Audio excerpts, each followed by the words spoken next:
Creo que el despertar individual es el despertar colectivo, que la espiritualidad no es evasión, sino presencia, que la vida es más que el ruido externo, porque todo lo que buscamos ya está dentro. Soy Diego Musiak, un eterno aprendiz. La filosofía, tan lejos y tan cerca, algo que encontraba en un libro, encontraba en clases, pero no en lo cotidiano. Por eso me interesó hablar con Christian Zuckdorf. Es profesor titular de la materia de la construcción histórica de la subjetividad moderna en la carrera de Sociología de la Universidad de Buenos Aires. Es autor de los libros Del temor a ser tocado, La bolsa y el burro, Marx y el problema de la representación, entre tantos otros. Cuando leí Pensamientos de Christian, me pareció súper oportuno compartirles esta charla sobre cómo nos impacta la filosofía en la vida cotidiana. ¿Te sumás? En el templo de Delfos, ¿no? 2500 años atrás, conócete a ti mismo. Sí. No aprendimos nada, no nos conocimos nada. Es complicado, ¿no? Aparece como una especie de pregunta muy genérica, muy antigua, a la cual todavía sigue siendo quizá la más difícil de dar respuesta. Y yo creo que ahí uno de los problemas graves que genera la dificultad para dar respuesta a algo que parece tan obvio y tan sencillo es quizá lo obvio y sencillo de la pregunta. La dificultad es esa. Porque conócete a ti mismo puede aparecer como una dimensión de conoce al sujeto, conoce al hombre, conoce al ser humano, etcétera, hombres y mujeres. Pero hay una dificultad que es conócete a ti mismo supone una primera persona. Es decir, partir de lo más cercano para conocer. No al sujeto, ¿no? Porque el sujeto en la tercera persona es como fácil. Sí. Es más, uno puede decir que no hay nada más fácil que conocer al sujeto, conocer la tercera persona. Ahora, cuando eso que hay que conocer es uno, ya es un poco más difícil. Si uno ve lo que hace la ciencia es más bien borronear a ese sujeto, esa primera persona que tiene que pensar algo y poner un plano tan amplio que permita evadirse de ese lugar, de ser el objeto de conocimiento de este sujeto que quiere conocer. Entonces, creo que es más bien una especie de tarea que sistemáticamente intentamos evitar. Una especie de conocimiento sin sujeto. ¿La pregunta duele? Yo creo que cuando la pregunta da en el blanco, sobre todo en ese ti mismo, o sea, cuando uno accede a preguntar sobre sí mismo, eso tiene que doler. Fundamentalmente porque el hecho de que eso duela es que la pregunta está bien dirigida. Si no duele, nos estamos preguntando sobre nosotros mismos como si fuéramos cosas. ¿Sí? Es una pregunta que no nos toca. Ahora, cuando la pregunta toca una fibra sensible, como si fuese una especie de nervio de este cuerpo nervioso que somos, ahí algo tiene que doler, algo se tiene que transformar. Yo creo que ese dolor de una pregunta es quizá el índice que podemos tener de que estamos preguntando bien. Y al mismo tiempo el peligro de preguntar mal a propósito. Sí. Para no rozar esas zonas en las cuales una pregunta duele. En una canción Sabina decía, siempre que me confieso me debe la absolución. Sí. Bueno, sí, hay una forma de autoabsolución, de autoamnistía que hacemos colectivamente. Que es el intento de evitar ciertas preguntas, ciertas cuestiones, o ese intento de hacer borrón y cuenta nueva. Quiero decir, evitar un camino en el cual esa premisa primera, que era demasiado obvia, está en el oráculo de Delfos, ¿no? Digo, casi en el origen mismo de esto que se llama filosofía está esa pregunta, y sin embargo pasa una historia larguísima, y esa pregunta parece una novedad. Es decir, la idea de que cuando hay pensamiento, ese pensamiento se vive necesariamente en un cuerpo que soy yo mismo.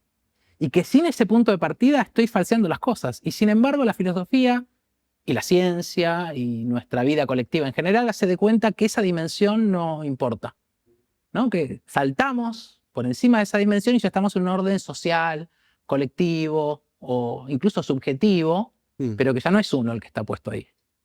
Entonces es un intento de absolución respecto de eso que duele. Un intento de poder hacer preguntas, poder hablar, sin rozar nunca esos peligros. Claro, de eso no se habla, ¿no? Eso no se toca, o sea, ¿qué es convención social Sí, y qué es inherente, ¿no? al ser humano? O sea, digo, sí, es un desfiladero finito ese, ¿no? Porque evidentemente hay formas sociales de organizar las preguntas, ¿no? Pienso, por ejemplo, la figura de Althusser, ¿no? Althusser arma una filosofía donde él accede a las estructuras de la sociedad. Es como si estuviese volando por encima de todo y viese un mapa, ¿no? Casi una visión satelital de la sociedad y ve todas las estructuras. Y él está en esa altura. Entonces dice, desde ese lugar lo que hay son estructuras ideológicas y el sujeto es un soporte de la estructura. El individuo simplemente es el que soporta un puntito de esas estructuras.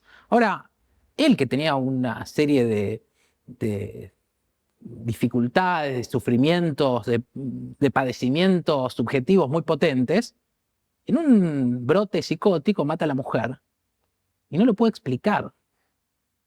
Entonces, ahí se ve quizá llevado al extremo más grande esa oposición entre una forma social de preguntar sin tocar ese sí mismo, en el punto quizá más extremo. Son todas estructuras y el sujeto es un soporte. Ahora, cuando el sujeto soporte de golpe hace algo que no está contenido en la posibilidad de la estructura, que es que el científico, el que produce el saber más elevado y refinado, mata a la mujer, ¿no? Eso no tenía ningún lugar en el campo de las estructuras y entonces ahí hay una especie de dificultad enorme porque aquello reprimido vuelve por sus fueros, ¿no? Es el retorno de lo reprimido. Y entonces ahí uno diría, bueno, esto es una forma social de organizar esas estructuras, pero al mismo tiempo hay algo, que es el hecho de que somos un cuerpo particular que se ve a sí mismo y no tenemos otra experiencia. Es decir, esto es algo llamativo, es muy elemental, es muy chiquito, pero la existencia humana supone que siempre hay un cuerpo, que soy yo en cada caso, que se vive a sí mismo y en eso se juega toda la humanidad.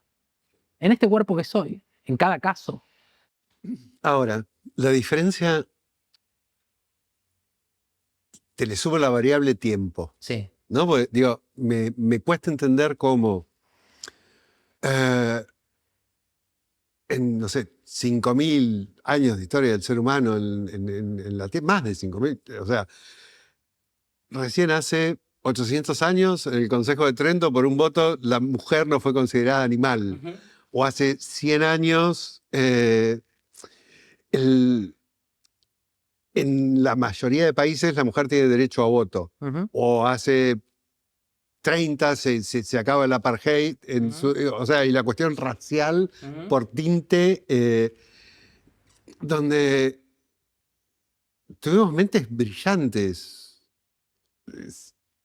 milenios atrás, pero como que la memoria, no sé si la memoria, la conciencia colectiva no llega, es como un reset de la humanidad y volver a pensar y volver, o sea, ¿qué pasa con ese? O sea, se pierde, o sea, no avanzamos uno y retrocedemos 5 casilleros, o sea, no.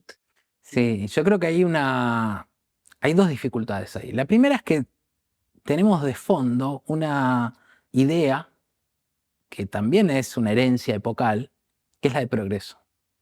Y nos cuesta jugar sin esa idea. ¿No? Es esta idea de, bueno, las cosas van progresando según una cierta lógica, y entonces uno podría plantearlo así. Qué horror que estas cosas sigan ocurriendo en el siglo XXI. Ahora, eso no está demostrado, la idea de que sigan ocurriendo en el siglo XXI es un horror y no más bien es evidente que en el siglo XXI esto va a seguir ocurriendo.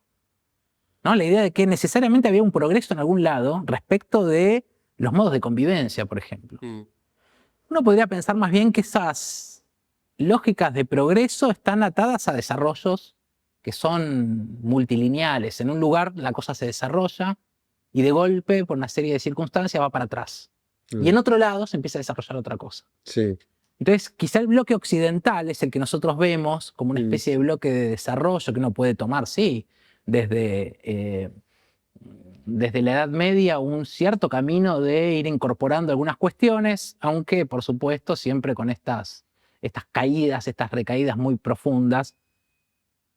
Y esa idea, ¿no?, de ese desarrollo occidental es, por un lado, creo yo, falsa, una especie de cuento que nos contamos, una forma de no incluir la pregunta por nosotros mismos, en este caso no tan singular, sino plural, pero la pregunta por Occidente en tanto, ¿qué es lo que verdaderamente está o ha hecho Occidente? Pero al mismo tiempo la posibilidad de pensar otras líneas posibles, cosa que Occidente cierra. Digo, decimos Edad Media y nuestra cabeza va a Europa. Como si el mundo, en la Edad Media, en ese periodo de tiempo, ocurriese en Europa y el resto se... Entonces tenemos que decir, no, la Edad Media en Japón. Ah, entonces la cabeza viaja hasta Japón y pone un samurái, ¿no? Pero si decimos a secas, Edad Media es Edad Media europea. Ahora, que en América no existía, ¿no? Entonces, esas son, en cierto modo, materiales decantados en nuestra cabeza, en nuestra estructura anímica, etcétera, que nos obligan a pensamientos automáticos. Y ahí nos sorprendemos. Quiero decir, en un momento en que Occidente está entrando en una decadencia respecto del orden civilizatorio, no la civilización como lo ha puesto la barbarie. Quiero decir, el bloque occidental está entrando en un fin de su hegemonía y eso supone que de golpe esos racismos que decíamos, bueno, ya en el siglo XXI van a estar liquidados. Si uno ve que de España tiene como una especie de pogromos contra inmigrantes nuevamente. Y más bien la cuestión sería, todavía en el siglo XXI, esa sería una forma un poco ingenua en la cual nos preguntamos, y más bien debería ser, evidentemente, en esta decadencia lo que va a ocurrir es que se empiezan a desandar algunos pasos. Entonces, quizás sería bueno soltar esa historia, quiero decir, esa pertenencia occidental, dejar que se hunda esa supremacía occidental para empezar a armar otra cosa. Porque ese bloque de desarrollo, de progreso occidental llegó a su punto muerto y al mismo tiempo podemos dudar en muchos de sus momentos de las bondades de ese desarrollo del occidental. Quiero decir, desde los campos de exterminio hasta la bomba atómica son todas bellezas de la cultura occidental y cristiana. Entonces uno podría tomar con pinzas ese desarrollo progresivo del occidente y al mismo tiempo decir, quizás es un bloque que debería caer, que empecemos a armar algo, una especie de historia que se empiece a separar de esa tradición y de su progreso y empezar a armar un progreso vinculado a otras cosas, a estos reconocimientos, a esta otra forma de poder encarar la vida colectiva. Sí. Ahora, los últimos 20 años es como que empiezan a aparecer filósofos de Oriente que no estaban en el mapa y que plantean una realidad completamente distinta o un punto de vista de la realidad. ¿Qué me decís?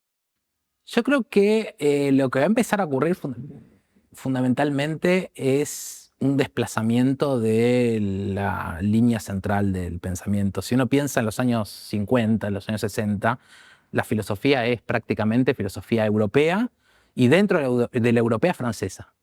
¿No? Es como que el nivel de hegemonía que tiene eso es brutal. Hoy es muy difícil pensar que si uno quiere enterarse de qué va la cosa, tenga que necesariamente ir a preguntarle a un filósofo francés, ¿no? Uno diría, ¿por qué ir a preguntarle a un filósofo francés? Sí. Y sin embargo, cuando uno piensa en los años 60, preguntarle a un filósofo francés era lo mejor que alguien podía hacer, ¿no? Esa era un poco la sensación automática. Entonces, en este momento me parece que puede empezar a aparecer perspectivas, pueden empezar a aparecer que se desentiendan de ese mandato. No quiere decir que necesariamente se vayan a desarrollar perspectivas, entre comillas, orientales, porque la idea de Oriente es una idea occidental, ¿no? Podemos decir, la cuestión oriental es una cuestión occidental. Entonces, al caer esta hegemonía de Occidente, Oriente debería desaparecer también como categoría. Y que entonces estemos un poco más livianos respecto de qué somos, por ejemplo, y qué podemos hacer. Incluso diría, mucho mejor que qué somos, que es una pregunta un poco tramposa, es qué podemos hacer. Y me parece que por mucho tiempo esa pregunta estuvo obturada. ¿Qué podemos hacer? ¿No? Como pregunta, además diría como pregunta fundamental. No es lo que deberíamos preguntarnos como bichos humanos. Che, ¿qué podemos hacer ante esto? Es una pregunta que, fíjense, ni aparece como pregunta política. Y debería ser la pregunta política por excelencia. Ante esto, ¿qué podemos hacer? La clave, a su vez, me parece que es sostener la pregunta en el tiempo, ¿no? Porque a veces uno tiene el destello de la pregunta, pero muere, ¿no? O sea, no se consolida, no hay constancia. Sí. La dificultad de atarse a una resolución, que creo que tiene que ver con una palabra que hoy está circulando de un modo un poco manoseada, que es la palabra libertad, ¿no? Porque habría demasiadas formas de entenderla, cada época histórica tiene la suya. Podría ser que la libertad es lo contrario a la necesidad y que uno es libre ahí donde no tiene necesidades, donde las necesidades están más satisfechas, o podría pensarse de mil maneras, ¿no? La libertad como la ausencia de dominación exterior de algo. Pero también habría una forma de pensar la libertad que tiene que ver con la capacidad para atarse a algo. ¿Sí? Soy libre cuando soy capaz de elegir algo, un determinado proyecto, y ato mi voluntad a ese proyecto. Y por lo tanto soy capaz de sostener una pregunta en el tiempo. Porque cierta perspectiva me podría acercar la idea de que soy libre donde puedo cambiar la pregunta todo el tiempo. Bien. Y por lo tanto, con gran comodidad, cada vez que la pregunta se torna dolorosa, la puedo cambiar. Y estar constantemente deambulando de acá para allá con una pregunta que siempre es inocua, porque no duele. Entonces, habría que pensar si la libertad no supone aprender esa capacidad, ¿no? Aprender a sostener en el tiempo una pregunta que duela. Es algo parecido a elongar, ¿no? Cuando uno elonga tiene que aprender a sostener en el tiempo un determinado dolor que genera un bienestar a la larga, mediatamente. Pero ser libre es quizá también de evitar la salida demasiado fácil de esos vaivenes insustanciales que lo que hacen es sustraerse al peso de una decisión, ¿no? En cierto modo, habría una relación ahí inequívoca entre libertad y responsabilidad. Responsabilidad sería el hecho de hacerse cargo de aquello que se decide. Elijo un determinado proyecto, me vuelco a ese proyecto y por lo tanto tengo que ejercer una constante tarea de renuncias. Y eso es una responsabilidad. Entonces, libertad y responsabilidad, ¿no? Aparece una vieja palabra que está muy gastada, que es la de deber, pero no el deber abstracto, sino el deber concreto, incluso uno podría decir hedonista, de poder disfrutar, estar avanzando en un determinado proyecto, ¿no? Formas menos abstractas de la libertad. Esta cuestión de si hay filosofía, por decir así, en un libro de Platón, en tanto que lo que está en el libro son manchitas, Claro. un conjunto de hojas, y que en cierto modo el gran ausente ante un libro de Platón es Platón, ¿no? Si yo voy a la biblioteca y me encuentro con un libro de Platón, está la biblioteca, está el libro, estoy yo, el que no está es Platón, ¿no? Podemos decir que es el primer ausente ahí. Entonces, la pregunta sería, ¿es Platón el que está haciendo filosofía ahí? Si es el que no está, es el que menos puede, podemos decir, ¿no? Porque el libro está con una materialidad sólida, la biblioteca está, el espacio está, los otros que pueden interrumpirme están, yo estoy y Platón no. Entonces tendríamos que pensar en correr un poco el eje de cómo entendemos la filosofía, porque ahí, para que haya filosofía en ese instante, me tengo que hacer cargo de sostener esas ideas que en algún momento Platón volcó al papel. Y entonces, para que eso se convierta en filosofía, pero no solo filosofía, podemos decir incluso literatura, cualquier cosa, Sí. para que haya algo, un pensamiento, una idea, tengo que hacerme cargo de ser ese lugar en el cual eso se va a actualizar y existir, y que va a existir con la materialidad que yo le pueda dar, con las imágenes mentales que yo pueda darle para animar esas ideas abstractas. Y sin embargo, se tiende a pensar que la filosofía, el pensamiento, la literatura, etcétera, es lo que está hecho, ¿no? La objetividad. Y otra vez, el conócete a ti mismo supone ese lugar que nuestra concepción de la literatura, del pensamiento, de la cultura, niega. Y sin embargo, para que haya cualquier dimensión artística, lo que querramos, hace falta poner en juego ese lugar, que es quizá lo más negado. Sí. Todo el tiempo escucho tocar gente muerta.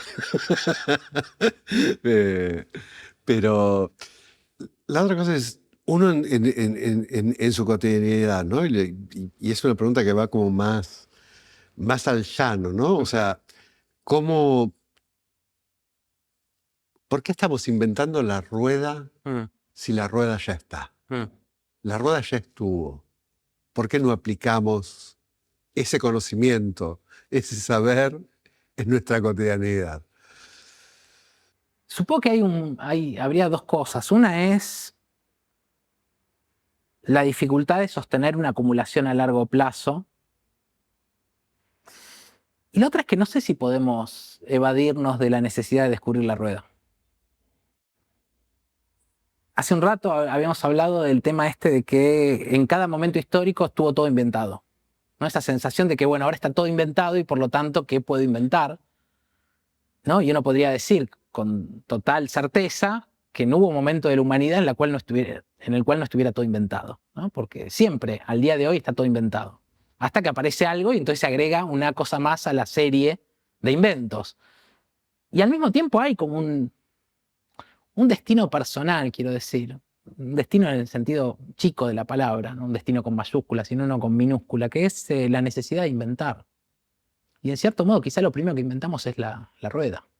Así como lo primero que descubrimos es la pólvora, ¿no? Estamos todo el tiempo descubriendo la pólvora.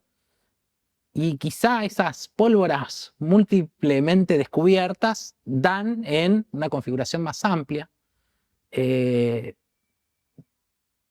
No sé si es del todo malo esa idea de tratar constantemente cada uno de descubrir la pólvora, de inventar la rueda, porque está en nuestra parcialidad inevitable, ¿no? Porque finalmente la historia de la humanidad es una abstracción que solo podemos conocer desde nuestro lugar situado, pequeño, momentáneo, efímero, doloroso, pero así todo es el que tenemos.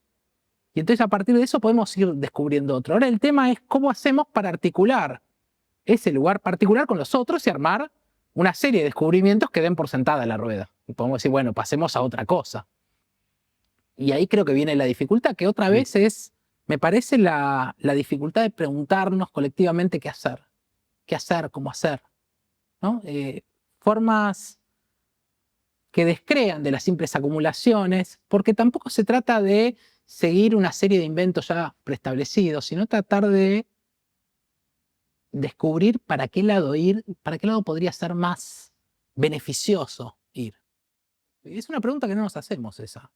Es decir, quizá en lo personal, ahí sí, pero no en lo colectivo, ¿no? ¿Qué dirección podría ser la más beneficiosa? Es una pregunta que está vedada. La dirección ya está establecida. Es el progreso técnico, ¿no? El progreso tecnológico no se puede decir. Se puede decir, bueno, quizá tal cosa podríamos tratar de evitarla porque, no sé, clonar personas podría ser medio horrible. Pero no la línea del progreso técnico. Eso está decidido y no lo podemos, ¿no? Y que va de la rueda hasta, qué sé yo, la inteligencia artificial generativa o Internet de las cosas, lo que uno quiera. Pero también podríamos tratar de colectivamente organizar la direccionalidad de hacia dónde vamos. Claro, el tema es que cada acuerdo eh, como grupal promedia para abajo. O sea, está mal decirlo, porque no es que uno se va al régimen monárquico, pero promediamos para abajo como pensamiento. O sea, no está el bien común. De hecho, socialmente lo que importa es el capital, ¿no? En la humanidad, como especie. Sí. Y con la falsa creencia que el capital es el que sostiene al mundo, ¿no? Como que las mareas, el sol, la fotosíntesis pasan gracias al capital. O sea, como que la vida pasase a través del capital. O sea, Sí. si tenemos, no sé, es como lógica básica, si la premisa es falsa. Sí, de ahí en más podemos deducir cualquier absurdo. Sí, yo me acuerdo de una crítica que hacía hace ya mucho tiempo Oscar Wilde al capitalismo, ¿no? Lo planteaba más bien como una especie de perspectiva de socialismo, un socialismo muy raro, porque es un socialismo a la Oscar Wilde, o sea que no tiene nada que ver con las tradiciones que se extendían en esa época, pero él decía que el gran problema del capitalismo era la falta de egoísmo. Y estaba muy bien lo que decía. El argumento, al principio, por supuesto, tiene una estructura de Boutade, ¿no? Uno dice, bueno, ¿cómo? Y él decía, si hubiese más egoísmo en el capitalismo, tendría que fracasar. Porque lo que define quizá el capitalismo es que todo el mundo trabaja en pos de un otro, ¿no? Ese otro es el capital. Todo lo que hacemos en última instancia es para el capital. Las grandes mayorías no ponen sus intereses personales por encima de esos intereses abstractos que sería la acumulación de vaya uno a saber quién o qué.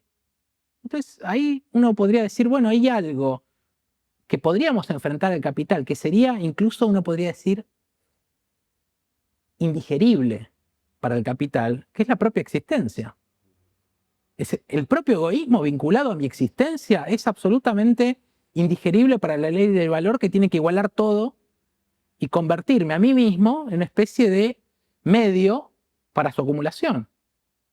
Entonces, uno podría ver ahí una especie de vuelta extraña a esa lógica en la cual se nivela para abajo. Porque lo que se nivela para abajo es precisamente esa especie de ecuación, podemos decir la ecuación del valor, en la cual todas las particularidades están borradas y lo que importa es cuánto se acumuló, ¿no? Vamos a decir que se borran todas las cualidades y solo importan los números que son unos números ya inmanejables, ¿no? Esos trillonarios, ¿no? Una especie de abstracción, en cierto modo enloquecida, porque no sabemos qué significa. ¿Qué significan los, no sé, 2.000 billones que tiene alguien? ¿No? Es una especie de abstracción loca. Y esa abstracción borra, o sea, nivela ni siquiera para abajo, nivela borrando las particularidades que hacen a mi mundo. Porque no tengo otro mundo que el mío. Vos no tenés otro mundo que el tuyo.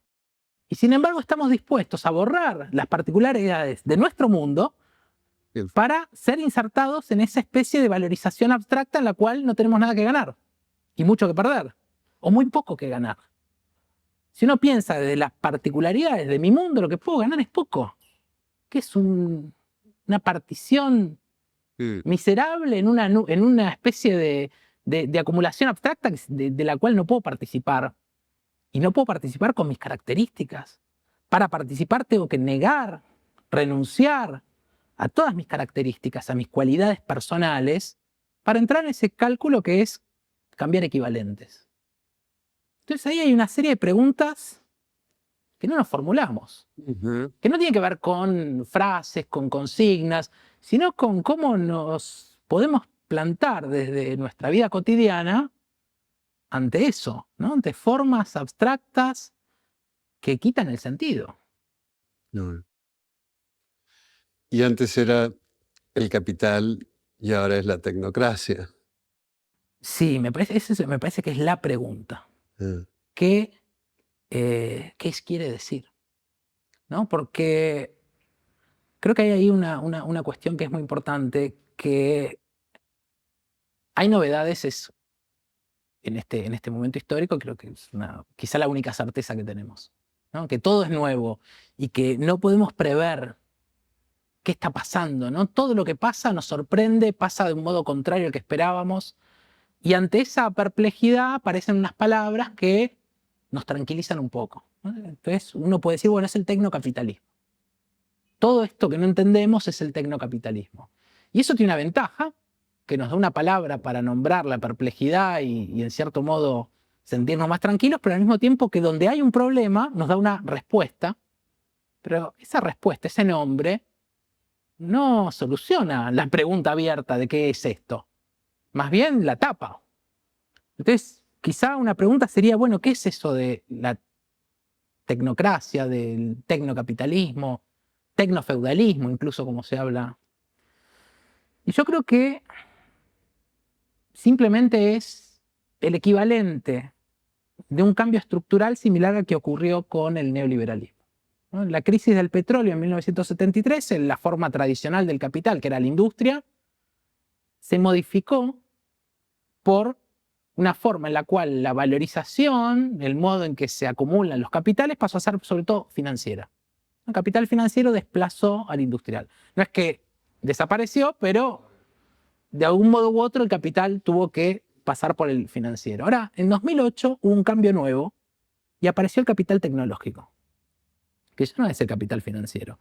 Así como antes, no sé, en los 60 se pensaba, bueno, ¿cuáles son los grandes capitales mundiales? Y uno decía, bueno, la General Electric, no sé, la Ford.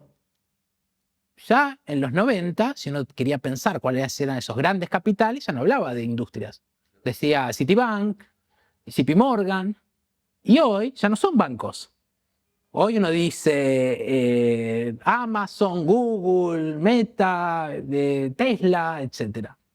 Entonces, son cambios similares. Cuando uno piensa qué cambió del mundo de los años 60 y ese mundo industrial a los 90 y ese mundo financiero, son un montón de cosas. Y lo mismo tenemos que pensar que a partir de 2008 pasó con esa crisis que supuso un cambio de lógica. Es el capitalismo, pero en su fase tecnológica, como antes fue financiera, como antes fue industrial. Entonces se modifican las reglas del juego, se modifican los personajes. Quiero decir, si uno piensa hoy en un personaje neoliberal, no son actuales. Quiero decir, López Murphy no es un personaje actual, es un personaje del pasado.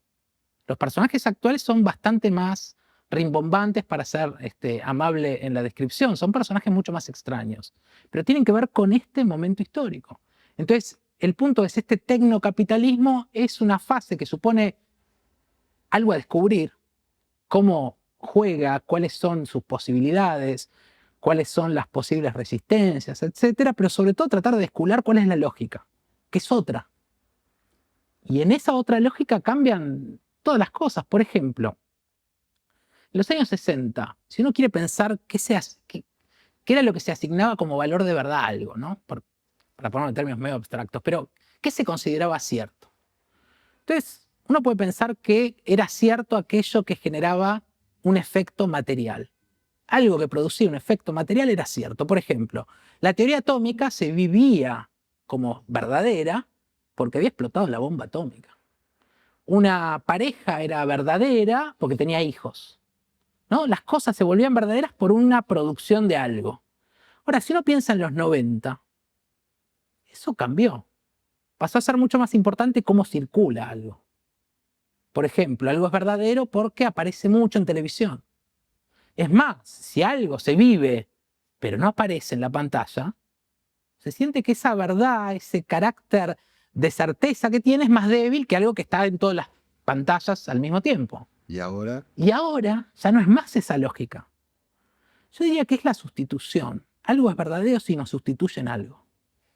¿Cuál es la potencia, la verdad que tiene, no sé, la inteligencia artificial generativa? Que nos sustituye, que puede hacer por nosotros. Ah, entonces es verdadero. Pienso en los modos de la información. Por ejemplo, uno validar algo supondría revisar fuentes y contrastar las fuentes y por lo tanto decir, bueno, esta fuente por estas características me da más confianza y puedo suponer que está más cerca de la verdad. Ahora, a partir de los usos de por ejemplo, el chat GPT, etcétera, se suele ceder ese proceso de validación a la inteligencia artificial. Esto es verdadero porque lo dijo la inteligencia artificial. No sé cuáles son las fuentes, no sé cómo llega a ese resultado. No sé nada de ese saber y al mismo tiempo sé todo. ¿No? Surge una conversación sobre cualquier cosa de cualquier lugar del mundo, lo busco y tengo la respuesta. Es decir, sé todo, pero no soy ese saber. El saber me es completamente ajeno y desconocido. Y eso. Y nos sustituye. Y el valor está en que me sustituyó. Y a su vez no perdura, porque a la semana siguiente te olvidaste todo. Porque exactamente un saber supondría, para tenerlo como una disposición subjetiva, un proceso largo. Un aprendizaje como puede ser el aprendizaje corporal de cualquier cosa. Sí, una herramienta que tengas para poder aplicar. Totalmente. Yo no puedo aprender, no sé, a jugar al ping-pong en 30 minutos. Necesito una práctica. Y esa práctica va convirtiendo una habilidad en una disposición de mi cuerpo. Ahora, si me dan el uso cerrado, se parece a alguien que juega por mí. Y eso es lo que ahora parece como lo maravilloso. Y uno se fascina por ver Y uno se fascina por la ver cómo... vida del otro, el juego del otro, Exactamente. negando que estamos en... Yo me acuerdo cuando era chico y estaban los fichines, ¿no? Para jugar, y siempre venía un chico más grande y te decía, bueno, ¿te lo paso? Y era como un absurdo, porque si vos me lo pasás, pierdo la gracia del juego, que será en todo caso perder, ¿no? Pero en cierto modo, estas inteligencias artificiales generativas vienen a proponernos eso, te lo paso. Quédate acá al costado y mirá vos, no hagas nada. Y al mismo tiempo lo asombroso es que nos fascina. Quiero decir, no individualmente, colectivamente hay una especie de celebración fascinada de ser sustituidos. Y sobre todo cuando uno piensa que no solamente nos sustituyen las tareas penosas, no es que dice, no, deja, yo voy a destapar las cloacas por ustedes, ¿no? Dice la inteligencia. Sí. No, voy a contar historias, voy a hacer música, voy a escribir. Esas son las tareas en las cuales lo más extendido de los usos se fascina, ¿no? Mirá, hizo esta pintura por mí. La celebración fascinada de ser sustituidos. O sea, estamos bailando en la cubierta del Titanic. Sí, sí. Y yo creo que hay en ese sentido un camino espiralado. Porque si bien esa lógica productivista era mala, porque dejaba mucho afuera, ¿no? Esta idea de que algo era verdadero por esos efectos que producía. Y peor todavía era la de la circulación, porque perdía incluso esa materialidad. Algo por circular era verdadero, no importaba si realmente había ocurrido. Si circulaba, era verdadero. Y esta última es mucho peor aún que la anterior. Pienso, por ejemplo, Trump diciendo, en Springfield se comen los perros y los gatos, ¿no? Y en el mismo momento en que lo dice, eso es refutado por el presentador, no cambia, porque no importa. Porque es verdadero por quién lo enunció para cierto grupo, y para otro va a ser al revés. Pero entonces lo que se perdió es esa mínima posición subjetiva, cuando decíamos conócete a ti mismo, bueno, ese lugar se aniquila por una sustitución. Si es el grupo al cual adhiero, tengo ahí la verdad. Y entonces pierdo ese lugar personal de ser el que tiene que encargarse de verificar o el que tiene que encargarse de saber. ¿No? Son estos saberes efímeros. Y ahora, Cristian, ¿cuál es la pregunta que vos te haces? Qué difícil. La pregunta que yo me hago. La recurrente. Sí, sí.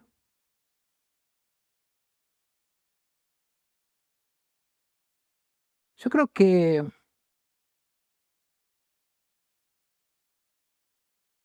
es difícil pensar que haya una pregunta. Porque